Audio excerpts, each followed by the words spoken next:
What riding kit do you need, and where should you be spending or saving your money?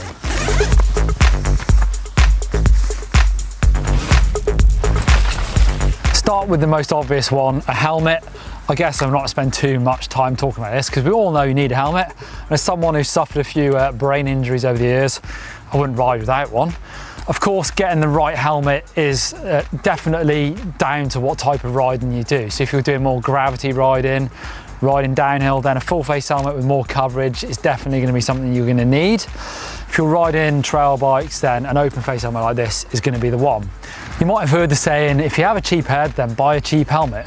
But I'm not sure it's quite as simple as that. I think the more money you spend on a helmet, probably the more features you're going to get, the more technology that goes into them. You often find now you have these sort of anti-rotational impact systems inside helmets, things like these goggle straps. But really important is getting a helmet that fits your head properly and making sure that it doesn't move if and when you do have a crash.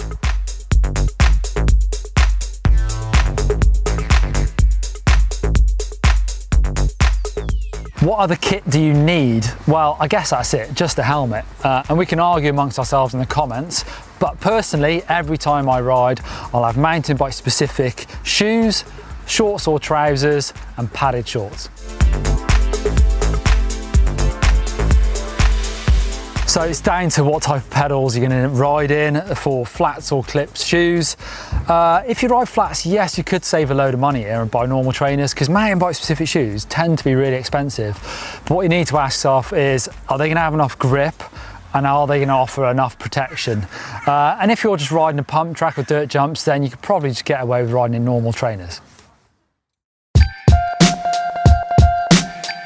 Padded shorts. Now, not everyone is going to want or need these, but I always ride in them just for comfort. They're going to be gender specific. You get different types like this sort of boxer short type or the bib short type, which I quite like for longer rides. They're just comfier. You can go pretty mental with these if you buy some roadie specific ones like this. It can cost hundreds of pounds, but if you want the sort of the top level of comfort for big rides, then these really are the things to spend a bit of money on. Riding shorts or trousers for me just depends on the climate, how hot or cold it is that day. Good thing about riding shorts compared to your average pair of shorts is just they'll have certain stretchability about them, so nice and flexible, have a proper cut for riding. These are GMBN ones, hashtag buy merch. Also have like the nice little belt on there and pockets for, well, a phone. I always take a phone in the pocket. So nice to have some proper riding shorts or trousers. So that's what I ride in every time, and then more often than not I'll also wear a technical breathable jersey, some knee pads and some gloves. Riding in a cotton t-shirt or jumper can be fine, but the longer you ride for, the more sweaty you get, the hotter you get. It's just going to be much more comfortable in a breathable jersey. They're just going to be more comfortable because the sweat's going to wick away and you're not going to get all wet and sweaty in this thing. So definitely worth having. Sometimes actually a base layer underneath again when it gets colder, something like a merino is worth spending the money on. Definitely worth having. You don't have to spend that much money these days as well on lightweight technical jerseys. The GMBN one is only £34.99, available worldwide. Thanks for your support, but yeah, you can get loads of other jerseys of course. Something, you know, I would rather not spend too much money and have a couple of jerseys so you can ride back-to-back days. Same goes with gloves. I'd rather not go for the more expensive ones. I'd rather have more than one pair just because they're gonna get wet. Throw them in the wash and have a spare pair. Knee pads. If you're like me and fall off your bike, then they're pretty much essential. I hate smashing my knees, particularly because I have injured them in the past. Basically, lighter weight ones, nicer to pedal in, a bit more breathable, and then the heavier you go, the more protection they're going to offer, but they're going to be a bit hotter, not so nice to pedal in. Obviously, there's way more protection you can get, like elbow pads, chest protectors, back guards. Depends on the type of riding you do. If I'm on a downhill bike, riding downhill tracks, I will always wear back protector and chest guard. And also, moving on to some eye coverage. Glasses I will wear with an open face helmet. clear lenses, especially in the UK in winter time, to start a mug getting in your eyes. Obviously the tinted lens is nice when it's sunny.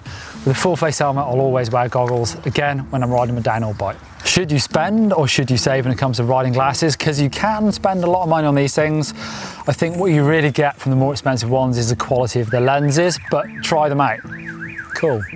An important feature, I think, especially if you live in a climate like the UK, is interchangeable lenses for tinted or clear, but also you might find that you'll scratch them after a winter of use. You want to replace them and not the whole glasses. So look for interchangeable lenses. Bad weather riding kit. Now, if you live somewhere like the UK, you're probably going to need it.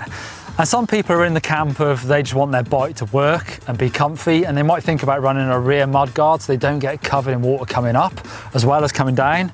Or they're in the camp like me where I don't want my bike to look a mess, I'd rather wear the kit. So in the UK, what I think is essential is some waterproof riding shorts or trousers and a jacket. Now, the thing about this stuff is if you want the proper waterproof stuff, it is really expensive and you need to look after it. In fact, what I often do with this very nice jacket made out of Gore-Tex material is just try and avoid washing it. I'll wash it down with the hose and not put it in the washing machine, because you'll find things like detergents actually get rid of the waterproofness of the thing. You can use that stuff to wash it back in, but I'd rather just sort of take care of it by treating it a bit mean and not washing it all the time. There you go, some ways to save some money and what I think you probably should spend a bit more money on when it comes to riding kit, and a bit of a plug for our GMBN merch. It's good stuff, we love your support, so thank you very much.